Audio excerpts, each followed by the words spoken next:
আমাদের সমাজে প্রচলিত একটি কথা আছে, মেয়েদের মন বোঝা দেবতারও অসাধ্য। সত্যি মাঝে মধ্যে সাহিত্যের এক একটা বিশিষ্ট রচনা পড়তে গিয়ে সমাজে প্রচলিত এই কথাটাই বারবার মনে পড়ে যায়। আজকে আমি তোমাদের সঙ্গে আলোচনা করব একজন নারী লেখিকার কলমে লেখা একটি অসাধারণ ছোট গল্প নিয়ে।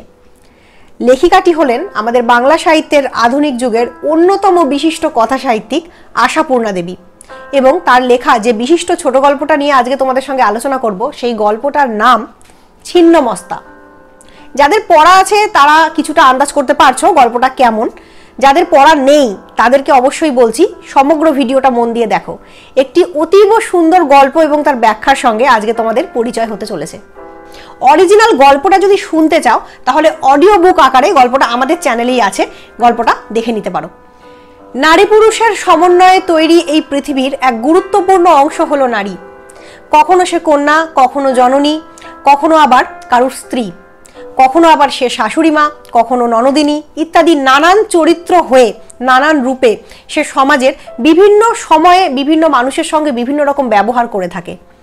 তো এই সমস্ত ব্যবহার এবং মানব মনস্তত্ত্বের জটিল টানাপোড়েন নিয়েই এক এক সময় সাহিত্যের এক একটা বিশিষ্ট গল্প বা উপন্যাস আমরা পড়ি, বা সেই উপন্যাসের মধ্যে বিভিন্ন ধরনের মনস্তাত্ত্বিক ব্যাখ্যা খুঁজে পাই। আজ যে গল্পটা নিয়ে আলোচনা করব সেই গল্পটার প্রধান চরিত্র তিনটি: জয়াবতী, তার ছেলে বিমলেন্দু এবং বিমলেন্দুর স্ত্রী বা জয়াবতীর পুত্রবধূ প্রতিভা। এছাড়াও গল্পে আরও কিছু অপ্রধান চরিত্র রয়েছে যারা গল্পটার পরিপ্রেক্ষিতে শুধুমাত্র পার্শ্ব চরিত্র হিসেবেই কাজ করেছে, মূল ভূমিকা খুব একটা তাদের নেই। তো গল্পটার কাহিনী কীরকম সেটা একটু প্রথম সংক্ষেপে বলি, তার সঙ্গে গল্পটির চরিত্রগুলির একটু ব্যাখ্যাও তোমাদের সঙ্গে করব। গল্পটির সূচনা হচ্ছে এইভাবে যে জয়াবতীর একমাত্র পুত্র বিমলেন্দু বিবাহ করে তার স্ত্রী নিয়ে বাড়িতে আসছে। পুত্রের বিবাহকে কেন্দ্র করে জয়াবতীর মনে নানান ধরনের স্বাদ, স্বপ্ন এবং আশা এতকাল ধরে ছিল। আসলে জয়াবতী খুব অল্প বয়সেই বিধবা হয়েছিলেন। বিধবা জয়াবতীর একমাত্র আশা এবং অবলম্বন হলো তার পুত্র বিমলেন্দু।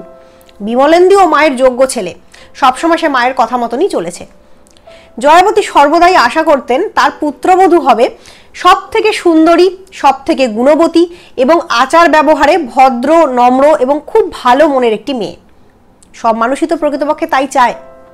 তো যখন পুত্রের স্ত্রী খোঁজার পালা পড়ল তখন জয়াবতী নিজেই খুব আনন্দের সঙ্গে পুত্রের বিবাহের জন্য পাত্রী দেখা শুরু করেছিলেন, এবং অনেক খুঁজে খুঁজে অবশেষে প্রতিভাকে তার পছন্দ হয়েছিল। ফর্সা রং, একটু মফস্বল অঞ্চলের মেয়ে প্রতিভাকে জয়াবতী ভেবেছিলেন নিজের মনের মতন করে গড়ে পিঠে নেবেন, এবং নতুন বউ বাড়িতে এসে একেবারে ছোট্ট মেয়েটির মতন তাকে মা বলে আপন করে নেবে।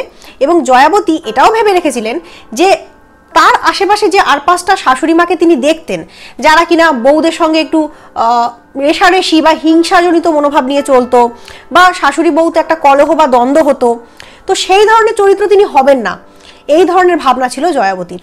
তিনি সর্বদাই তার ঘর দুয়ার গুছিয়ে রাখতে পছন্দ করতেন। নিজেকে রুচিশীলা মহিলা বলেই তিনি এতকাল ভেবে এসছেন। তিনি ভেবেছিলেন তার পুত্রবধূ প্রতিভা বাড়িতে পদার্পণ করেও তার সেই মর্যাদা রাখবেন। কিন্তু বাস্তব চিত্রটা হলো ঠিক এর উল্টো। প্রতিভা আধুনিক যুগের মেয়ে।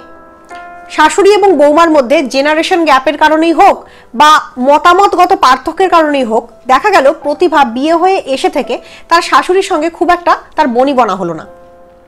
প্রতিভা দুমদাম চলে, দুমদাম কাজ করে, চ্যাটাং চ্যাটাং ভাবে কথা বলে। তো তার এই ঔদ্ধত্যপূর্ণ আচরণ জয়াবতীর একেবারেই ভালো লাগে না। আর এর সঙ্গে যুক্ত হলো আরেকটা নতুন সমস্যা, সেটা হলো পুত্রের দাবি কেন্দ্রিক একটা দ্বন্দ্ব বা রেশারেশি। পুত্র বিমলেন্দু সদ্য বিয়ে করেছে, বউয়ের প্রতি তার একটা স্বাভাবিক টান থাকাটা একান্তই স্বাভাবিক জিনিস, কিন্তু সেই একান্ত স্বাভাবিক বিষয়টাই যেন জয়াবতীর চোখে অস্বাভাবিক ঠেকতে লাগলো ধীরে ধীরে। তিনি দেখলেন পুত্র কাজ থেকে বাড়ি আসার পর বউয়ের ঘরে ঢুকে যায়, অর্থাৎ নিজের যে বেডরুম সেখানে প্রবেশ করে এবং বউয়ের সঙ্গে ঘন্টার পর ঘন্টা গল্প করে। আগে সে কাজ থেকে এসে যেভাবে মায়ের কাছে বসতো, খেতে খেতে মায়ের সঙ্গে অনেক গল্প করত বা মায়ের সঙ্গে বসে নিজের মনের নানান কথা শেয়ার করত, বর্তমানে যেন সেভাবে সেটা আর করে না।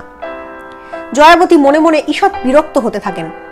খানিকটা যেন এই আচরণ তার কাছে আদিক্ষেতা বলে মনে হয়, এবং ধীরে ধীরে যেন এই আচরণের একটা তীব্র প্রতিবাদ তার মনের মধ্যে গুলিয়ে উঠতে থাকে। তার সঙ্গে যুক্ত হয় আরেকটা নতুন বিষয়, মাঝে মধ্যেই ছেলে বউয়ের ঘরের বাইরে দাঁড়িয়ে কথা শোনার একটা প্রবণতা তৈরি হয় জয়াবতীর মধ্যে। প্রথম প্রথম হয়তো আকস্মিকভাবে, কাকতালীয়ভাবেই তিনি ছেলে বউয়ের কিছু কথা দরজার বাইরে থেকে শুনে ফেলেছিলেন, কিন্তু বর্তমানে সেটাই তার নেশায় পরিণত হয়। মাঝে মধ্যেই ছেলে বউয়ের ঘরের বাইরে আড়ি পাততে শুরু করেন জয়াবতী, এবং এই ধরনের হীন মনোভাব কি করে যে তার মধ্যে ক্রিয়াশীল হলো, মাঝে মধ্যে যেন তিনি নিজেই সেটা ভেবে পান না। এদিকে পুত্রবধূ প্রতিভাও কিন্তু আচারে ব্যবহারে কম যায় না। নতুন সংসারে বিয়ে হয়ে আসার পর সংসারের নানা টুকটাক খুঁটিনাটি অসুবিধাতে তার খুবই অস্বস্তি হয়, এবং সেগুলো সে জানায় সোচ্চারে। যেমন বাড়িতে একটা বড় আয়নাও নেই যেখানে দাঁড়িয়ে ভদ্রলোকের মেয়ে ভালো করে চুল আঁচড়াতে পারে। এই বিষয়টি সে খুব বাজেভাবে তার স্বামী বিমলেন্দুকে জানায়। এমনকি তার শাশুড়ি মার নিজের হাতে সেলাই করা জানলা দরজার পর্দাও তার কাছে মনে হয় ছেঁড়া কাপড় দিয়ে ঢাকা চাপা দেওয়া কতগুলি জিনিস। তো যে জিনিসটাকে এতকাল জয়াবতী তার শখ, রুচি এবং শৌখিনতার সামগ্রী বলে জানতেন, সেই জিনিসটা বৌমা প্রতিভার কাছে যখন ক্রমশ অপদস্থ হচ্ছে, ব্যঙ্গাত্মক দৃষ্টিতে যখন প্রতিভা সেগুলোকে দেখছে, তখন জয়াবতী সেগুলো সহ্য করতে পারেন না। তার গা জ্বলে ওঠে। তার মনে হয় মেয়েটাকে বেশ করে দু চার কথা তিনি শুনিয়ে দেন, কিন্তু পুত্রের ভয়ে বা পুত্রের চোখে তিনি হিংসুট একটা ব্যক্তিরূপে প্রতিপন্ন হবেন, এই ভয়ে জয়াবতী কোনো কথা বলে উঠতে পারেন না। ভেতরে ভেতরে ক্ষোভের পরিমাণ বাড়তেই থাকে। এদিকে বিমলেন্দু চাকরি করে শহরাঞ্চলে, তো সে সপ্তাহে সপ্তাহে বাড়িতে আসে। তো দীর্ঘ অনেকদিন বাড়িতে না থাকার ফলে তার স্ত্রীর সঙ্গে তার যে দূরত্বটা তৈরি হয়, সেটা বাড়িতে আসার পর তারা মিটিয়ে নেওয়ার চেষ্টা করে, দুজনে গল্প করে, কথা বলে, সময় কাটাতে চায়। এই বিষয়টিও জয়াবতীর কাছে অসহ্য। তার মনে হয় তার ছেলে যেন আজকাল তার হাতের রান্নাও ভালো করে গুছিয়ে খায় না। আসলে এই মনে হওয়াটা কতটা বাস্তব আর কতটা একজন মায়ের মনস্তত্ত্বের যে হীনমন্যতা সেটা জনিত, সেটা কিন্তু পাঠককে ভেবে দেখতে হবে অবশ্যই। এদিকে আবার দ্বন্দ্ব ঘনীভূত হয় নানান রকম ভাবে। একদিন সকালবেলা ঘুম থেকে উঠে হঠাৎ করে জয়াবতী দেখেন প্রতিভা তার স্বামীর জন্য জলখাবার করতে বসেছে। এই বিষয়টা জয়াবতীর কাছে অসহ্য ঠেকে। তিনি বাসি কাপড়ে ছুতো করে প্রতিভাকে দু কথা শোনাতে গেলে প্রতিভাও তার জবাব দেয় বেশ বিশ্রীভাবে। এই করে করে শাশুড়ি এবং বৌমার মধ্যে একটা দ্বন্দ্ব ঘনীভূত হতে থাকে, এবং সম্পর্কের যে মিষ্টতা সেটা ধীরে ধীরে সম্পর্কের তিক্ততায় পরিণত হতে থাকে। শেষ অবস্থা এমন দাঁড়ায় যে জয়াবতী, যে কিনা এতদিন নিজেকে রুচিশীলা শাশুড়িমা বলে মনে করতেন, তিনি সমগ্র পাড়া ঘুরে ঘুরে বউয়ের নামে নিন্দামন্দ করতে থাকেন, এবং প্রতিভাও এ বিষয়ে কিছু কম যায় না। সেও দু চারজন পাড়ার লোককে হাতের সামনে পেলেই শাশুড়ি মার নামে নিন্দামন্দ করতে থাকে। এইভাবে করে করে গল্প তার পরিণতির দিকে এগোয়। অবশেষে গল্পের ক্লাইম্যাক্স মুহূর্ত তৈরি হয় একটি সামান্য ডাঁটা চচ্চড়িকে কেন্দ্র করে। যেহেতু প্রতিভার কাজকর্ম জয়াবতীর পছন্দ হয় না, তিনি প্রায়শই বলে থাকেন প্রতিভা নাকি ভালো কাজকর্ম করতে পারে না, তার কাজের কোনো ছিঁড়ি নেই। তাই জয়াবতীর এই কথা মতো প্রতিভা সংসারের কাজকর্ম কিছুই প্রায় করতো না, সে তার ঘরেই উঠে বসে থাকতো। তো সেই জায়গা থেকে জয়াবতী প্রত্যেকদিন প্রতিভাকে ডেকে যখন খেতে দিত বা খাবারের জন্য ডাকতো, তখন প্রতিভা প্রচন্ড অহংকার নিয়ে খেতে বসতো, এবং প্রায় প্রত্যেক দিনই খাবারের যে পরিমাণ বা খাবারের যে অপ্রতুলতা সেটা নিয়ে জয়াবতীকে অপমান করত। তার বাপের বাড়িতে নাকি 3-4 রকম মাছ ছাড়া কেউ খাই না, এই সমস্ত তরিতরকারি নাকি মুখে তোলাই যায় না, এই জাতীয় কথা প্রতিভা প্রায় জয়াবতীকে শুনিয়ে শুনিয়ে বলতো। সেই জায়গা থেকে একদিন জয়াবতী এক কাশি সজনে ডাঁটার চচ্চড়ি প্রতিভার দিকে ঠেলে দিয়ে তাকে সেটি খেতে অনুরোধ করলে প্রতিভা এই ডাঁটা চচ্চড়ি কেন্দ্রিক একটি খুব কটু মন্তব্য করে বসে তার বিধবা শাশুড়িকে। প্রতিভা বলে যে এই ধরনের ডাঁটা চচ্চড়ি খাওয়ার লোভ আপনার মতন বিধবা মানুষদের হতে পারে, আমার মতন মানুষদের এই ধরনের জিনিসপত্র খাওয়ার লোভ থাকে না বা নেই। আপনি তো বসে বসে কাশি কাশি ডাঁটা চচ্চড়ি খান, তো এটা আপনার জন্যই না হয় তুলে রাখতে পারতেন। তো এই কথাটাতে জয়াবতী প্রচন্ডভাবে আহত হয়। তার কারণস্বরূপ আশাপূর্ণা দেবী এখানে বলেছেন যে এই যে ডাঁটা চচ্চড়ি খাওয়ার প্রসঙ্গ, এটা যদি মিথ্যে হতো হয়তো জয়াবতীর এত গায়ে লাগতো না, কিন্তু প্রকৃতপক্ষেই একদম ইয়াং কাল থেকে বা যৌবন বয়স থেকেই জয়াবতীর সজনে ডাঁটা চচ্চড়ির প্রতি একটা লোভ রয়েছে।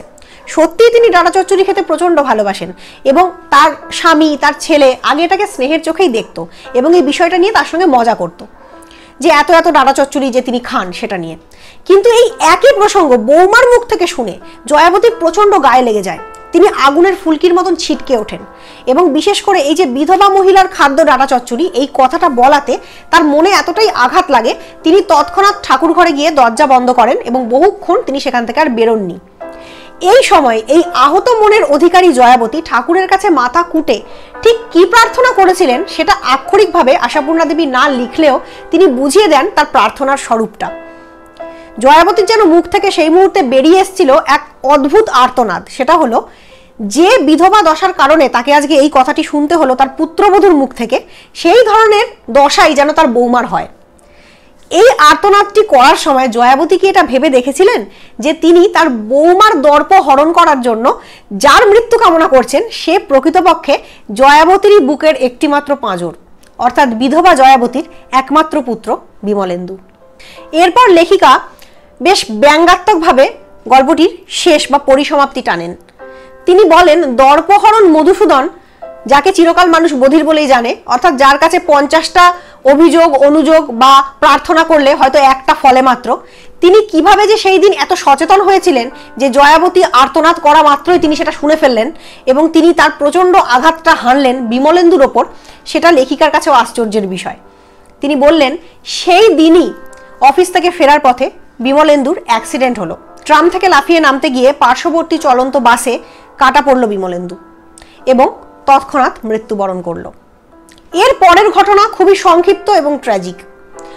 প্রতিভা সম্পর্কে কোনো কথা বলে আর একটুও কালি খরচ করেননি আশাপূর্ণা দেবী।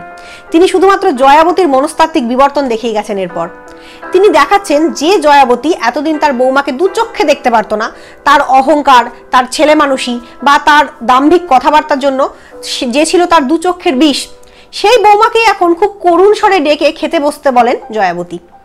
এবং তার সেই অনুরোধের মধ্যে থাকে এই ধরনের বাক্য, খেয়ে নাও না বৌমা, এইভাবে করে না খেয়ে থাকলে কি শরীর টিকবে? যে চলে গেছে চলে গেছে, তার জন্য তো আর তুমি মরে যেতে পারবে না।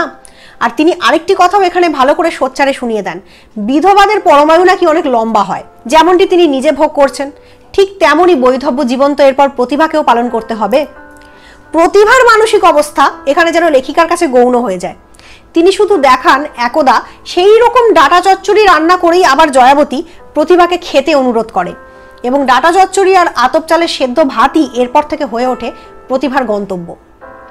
পাড়া প্রতিবেশীরা অবাক হয়ে ভাবে, জয়াবতীর মধ্যে এত দয়ামায়া ছিল? যে বৌমা কিনা জয়াবতীর সঙ্গে কত দুর্ব্যবহার করত, সেই বৌমার সঙ্গে জয়াবতী এখন কত সুব্যবহার করেন। অপয়া বউ যে কিনা বিয়ের কিছুদিনের মধ্যেই তার স্বামীকে খেলো, সেই বউকে বাড়ি থেকে দূর না করে দিয়ে জয়াবতী তাকে নিজের সংসারে ঠাঁই দিয়েছেন বা স্থান দিয়েছেন।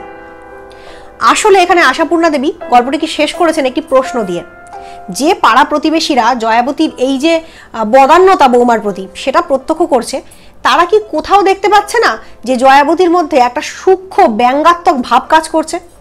তার মুখের কোণায় কোথাও কি খেলে যাচ্ছে একটু সূক্ষ্ম হাসির রেখা? বিধবা প্রতিভার অবস্থা দেখে কোথাও কি মনে মনে খুশি হচ্ছেন পুত্রহীন জয়াবতী? এই প্রশ্নের মধ্যে দিয়ে আলোচ্য গল্পটা শেষ হয়েছে। মানব মনস্তত্ত্বের এক অপূর্ব টানাপোড়েন আলোচ্য গল্পে দেখানো হয়েছে। প্রসঙ্গত মনে পড়ে যায় মানিক বন্দ্যোপাধ্যায়ের লেখা সরীসৃপ গল্পটা। সেই গল্পে মানিক বন্দ্যোপাধ্যায় বলেছিলেন, মানুষের মনের অন্ধকার জায়গাটা খুঁজে পাওয়া খুব মুশকিল। ঠিক যেমন সরীসৃপ এক অন্ধকার গহ্বরে ঘাপটি মেরে থাকে, তার গুপ্ত গহ্বরের ভেতর তার সর্পিল গতি জানতে পারে না পৃথিবীর মাটির ওপরে থাকা লোকজন, ঠিক সেই রকম মানব মনও এক অন্ধকার গহ্বর, যে গহ্বরের তলকুল খুঁজে পায় না কেউ। গল্পটার নাম ছিন্নমস্তা। এই ছিন্নমস্তার নামটার একটা অপূর্ব সুন্দর ব্যাখ্যা আমরা গল্পে পাই। আমাদের পুরাণ মতে ছিন্নমস্তা দেবী কালীর এক উগ্র রূপ, যে রূপে দেবী মহাকালী তার নিজের মুন্ড কেটে তার নিজেরই রক্ত পান করিয়েছিলেন তার সখী জয়া এবং বিজয়াকে, তাদের রক্ত তৃষ্ণা চরিতার্থ করার জন্য। সেই রূপটার নামই হলো ছিন্নমস্তা, অর্থাৎ মস্তক ছিন্ন যার। আলোচ্য গল্পে ছিন্নমস্তা নামটা খুব ইম্পর্টেন্ট এবং গুরুত্বপূর্ণ। তার কারণ হলো এখানে জয়াবতী যেন নিজে সেই ছিন্নমস্তা রূপী দেবী মহাকালী। তার কারণ হলো যে বিমলেন্দু ছিল জয়াবতীর মাথার মুকুটমণি, বিধবা জয়াবতীর একমাত্র সম্বল, সেই বিমলেন্দুর মৃত্যুতে কোথাও যেন জয়াবতী একটু হলেও খুশি হলেন। কেন না, বিমলেন্দুর মৃত্যুতে প্রতিভার দর্পহরণ হলো, প্রতিভা স্বামীহীনা হলো, সে বিধবা হলো এবং তার যে প্রচণ্ড অহংকার, প্রচণ্ড যে তার একটা যৌবন বয়সের স্ফীতি, সেটা নষ্ট হয়ে গেল। তো একজন মায়ের পক্ষে নিজের পুত্রের এই রকম অকল্যাণ কামনা করাটা এবং নিজের পুত্রের অকল্যাণ কামনার দ্বারা পুত্রবধূর ক্ষতি চাওয়াটা অনেকটা যেন সেই দেবী ছিন্নমস্তাকে স্মরণ করায় এবং সেই ভয়ঙ্কর মূর্তি পাঠকের সামনে তুলে ধরে। আরেকটি দিক থেকেও গল্পের নাম ছিন্নমস্তা হতে পারে, সেটা হলো মস্তক যেমন দেহের সব থেকে ইম্পর্টেন্ট পার্ট, মাথা ছাড়া যেমন দেহের কোনো অস্তিত্বই থাকে না বা দেহ যেমন অচল, ঠিক সেরকম বিমলেন্দু যেন ছিল প্রতিভার মাথা। তো বিমলেন্দুর মৃত্যুতে প্রতিভা যেন হয়ে গেল ছিন্নমস্তা, তার যেন আর কোনো গুরুত্ব, কোনো রকম কোনো মূল্য কিছুই আর পৃথিবীতে রইল না। তো এই দুটো দিক থেকে গল্পের নামকরণ সার্থক। বিশেষত জয়াবতীর যে কুটিল হিংস্র প্রবৃত্তি, সেটা এখানে তুলে ধরার মধ্যে দিয়ে লেখিকার সার্থকতা। এই অপূর্ব সুন্দর গল্পটির ব্যাখ্যা এখানেই শেষ করলাম। আশা করি ব্যাখ্যাটি তোমাদের ভালো লেগেছে। আজকের মতো ক্লাস এখানেই শেষ করলাম। ধন্যবাদ।